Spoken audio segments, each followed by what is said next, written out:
Vocês devem ter visto que caiu a primeira-ministra. Sim. Deu pra ouvir daqui, Tão né? rápido. É, porque ela tava andando flop, bum! Mas caiu. Deu quantas semanas? 6 semanas? 7 semanas? 44 dias. 44 dias. 44 dias a mulher foi pro chão. Bom, crise. É o segundo caso.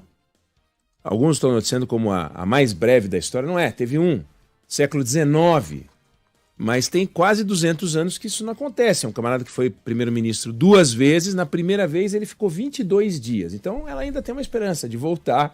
Ele voltaria 4 anos depois e ficaria um pouco mais do que 22 dias. Mas ele ficou 22 dias. Arthur Wellesley. Que pronúncia. Que pronúncia. Aprendi com a Débora Alfano. É a proximidade da Débora Alfano. Arthur Wellesley. Ele ficou 22 dias. Não sei nem o que ele fez, né? Mas ele ficou. Então ela ficou um pouquinho mais do que ele, mas caiu, desabou. Aí, quando você olha isso, você sabe, pode ter certeza, que tá o caos lá. Eu acho que a gente vai ter depois, a gente vai entrar nesse assunto. Acho que teremos, né? Falaremos sobre isso, vamos contextualizar. É crise. Gente, cai o chefe do governo. É complicado. Não é um negócio trivial. Mas a gente vê que o sistema, ele de alguma maneira se reacomoda com um pouco mais, com alguma facilidade. E nós vamos acompanhar, nós vamos ver que ele se acomoda, ele se reacomoda. Nós tivemos uma crise muito grande quando o Donald Trump perdeu a eleição e a gente viu aquelas cenas horríveis, né? Em janeiro de 2020, aliás, o julgamento correndo solto aí e tal.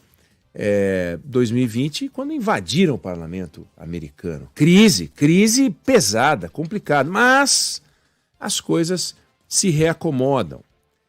E aí a gente olha para o Brasil e a gente vê que coisas que não são tão graves, eu não estou falando de derrubada de chefe de governo, que aqui quando cai o chefe de governo, cai também o chefe de Estado, enfim, é o impeachment.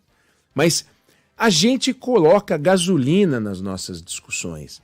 A impressão que dá é que não é um problema de modelo. Até porque, se a gente for comparar, muito do que funciona nos Estados Unidos funciona no Brasil de forma igual quanto a cópia do modelo. Só que roda de um jeito diferente. Então, você pega, por exemplo, essas discussões, essa crise que a gente viu e que eu espero que seja parte do nosso passado, ainda que nosso passado recente, essa tensão institucional entre a presidência da República e o Supremo Tribunal Federal. Você não vê isso nos Estados Unidos com esse calor. Não existe isso. Não existe. Os questionamentos existem. A discussão do escopo, do papel institucional, dos limites, claro, todo mundo discute o tempo inteiro. Mas aqui a coisa é muito mais complicada, muito mais intensa. E isso produz uma discussão sobre será que a gente tem maturidade para lidar com as instituições? Esse é o nosso problema. Daí vem a tal da palavra institucionalidade, que é a capacidade de uma sociedade, é o vigor com que a sociedade lida com as instituições, é a tal da harmonia, que está logo no início da Constituição e que a gente não consegue colocar em prática. É tão complicado isso que fica no ar qualquer mudança que a gente faça de sistema, qualquer ajuste que a gente faça, se a gente resolver que a gente vai virar parlamentarismo, se a gente resolver que a gente vai virar parlamentarismo e monarquia, se a gente resolver que o voto agora não vai ser mais como vai ser um voto distrital misto, voto distrital puro, nada disso vai diminuir a tensão no Brasil se a gente não observar esse convívio entre as instituições. Se a gente não parar e passar a conviver melhor, e eu dei o exemplo da presidência e da Corte Suprema, mas a gente vê que é em tudo. Agora nós estamos numa discussão, que é a discussão que está aí posta, que cabe à Justiça Eleitoral tomar as decisões que tomou sobre como se deve tratar os conteúdos, quer dizer, a Justiça Eleitoral vai poder dizer isso é fake news, como que ela define? Isso é uma informação descontextualizada, como é que define isso? E vai poder agora foi uma decisão tomada pelo TSE, decidir de ofício, não vai ter o devido processo ou não, é uma discussão, é um negócio complicado. Então, No Brasil, a gente está sempre esbarrando, a gente está ultrapassando certos limites e sempre que a gente ultrapassa certo limite, a gente fica tentando dar uma certa elasticidade a um sistema que deveria ser rígido.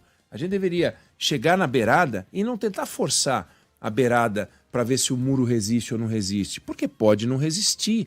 Isso é muito complicado. Então, eu citei o caso da Liz Truss e dei um passeio temático, mas é tudo parte da mesma coisa. Se a gente pega a Itália, França, Canadá, embora o Benito Mussolini dizia que governar a Itália não é difficile, é inútil, ele dizia, mas era uma brincadeira. O Brasil não dá para dizer a mesma coisa. Agora, o Brasil precisa começar a olhar para fora, ver que crise tem em toda parte. Olha, imagina o que é essa crise inglesa, né, britânica. Mas a forma de sair da crise dos outros países sempre tem uma lição para dar para a gente. E a gente parece que fica marinando, administrando, cevando, cultivando, convivendo, alimentando. E a gente não sai, não sai, a gente precisa sair das nossas crises e a gente precisa não entrar em certas crises. E a todo instante, seja por ação do executivo, seja por ação do legislativo, seja, e a gente tem visto cada vez mais, por ação do judiciário, o Brasil sendo colocado à prova. A gente já falou muito da reforma, das reformas que devem ser feitas, a maneira como a receita cai no pescoço das empresas, como é difícil você seguir a lei, porque sempre tem, de alguma forma, a lei sendo mudada. Todo dia você tem várias e várias mudanças na legislação, fica tudo muito complicado, você não tem paz legal, paz institucional. Um empresário hoje acorda de manhã sem saber que ilegalidade ele está cometendo, alguma ilegalidade ele está cometendo, porque houve uma mudança de lei e ele não conseguiu acompanhar. E isso não acontece nos outros países. Então, a diminuição da temperatura geral é algo que a gente tem que buscar e usar os exemplos como esse que eu acabei de falar. Gente, caiu a primeira-ministra do país e eles vão superar essa crise e nós vamos ver como e vamos acompanhar para ver como é diferente e a gente tem muito a aprender com os outros, né? E a gente tem que muito aprender com os outros até para aproveitar a nossa potencialidade, um país extraordinário, um país com um potencial econômico incrível, vivendo um momento econômico que a partir do ano que vem pode sim fazer o Brasil acontecer e aumentar a renda. Existem elementos para a gente acreditar, e eu não me refiro a ganhar esse ou aquele presidente. Para mim, nós vamos cobrir igual aqui, se ganhar A, ganhar B, nós vamos cobrir. O nosso papel como jornalista não é torcer, nosso papel é acompanhar, mas tem tudo para o Brasil dar um salto. Agora, a gente tem que começar a baixar a temperatura e a gente não consegue. Vamos acompanhar.